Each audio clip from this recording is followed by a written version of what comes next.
Assalamualaikum warahmatullahi wabarakatuh. Bertemu kembali bersama kami dalam pelajaran Bahasa Indonesia. Saya Bu Ida mengajar kelas 9. Saya Bu Rizka mengajar kelas 8. Dan saya Bu Hani mengajar di kelas 7. Baik, kita akan mempelajari materi tahapan alur dari cerpen. Ya Bu, sebelum kita memulai, mungkin kita berdoa terlebih dahulu, membaca basmalah dan sholawat, dipersilahkan. Bismillahirrahmanirrahim. Allahumma sholli ala sayyidina Muhammad wa ala ali sayyidina Muhammad. Allahumma sholli ala sayyidina Muhammad wa ala ali sayyidina Muhammad. Allahumma sholli ala sayyidina Muhammad wa ala ali sayyidina Muhammad. Baik, anak-anak siap? Kita belajar.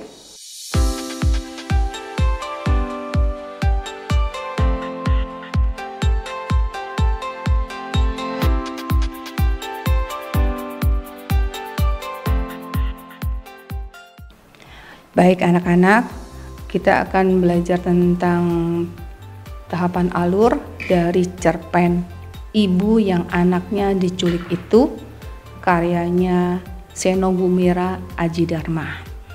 Nah, yang pertama tadi adalah tentang pengenalan cerita. Dari pengenalan cerita itu, kita akan mempelajari tentang tokoh ceritanya, bisa juga tentang karakternya, atau bahkan tentang latarnya. Nah, itu yang akan diangkat. Dari cerita tersebut, ibu terkulai di kursi seperti orang mati, pintu, jendela, televisi, telepon, perabotan, buku, cangkir, teh, dan lain-lain masih seperti dulu. Tetapi waktu telah berlalu 10 tahun. Tinggal ibu kini di ruang keluarga itu masih terkulai seperti 10 tahun yang lalu. Nah, itu adalah berupa pengenalan sang tokoh, sang ibu. Lalu yang kedua ada pemunculan konflik. Di dalam pemunculan konflik ini nanti kita lihat ada beberapa konflik yang tujuannya membuat cerita tersebut lebih menarik. Nah, di dalam komplikasi ini atau pemunculan konflik terlihat pada saat tokoh ibu mengingat kekasih anaknya yang sudah ia anggap sebagai anak sendiri tidak bisa melupakan cintanya. Lalu hal tersebut juga menghangatkan luka tokoh ibu yang kehilangan anak dan suaminya. Lalu yang ketiga ada komplikasi. Komplikasi ini terjadi peningkatan konflik. Beberapa konflik pendukung tersebut juga terjadi untuk menguatkan konflik utama. Lalu pada cerpen tersebut terlihat komplikasi pada saat tokohnya Ibu Satria, dia berdialog sendiri seakan-akan dia masih mengingat ayah dari Satria.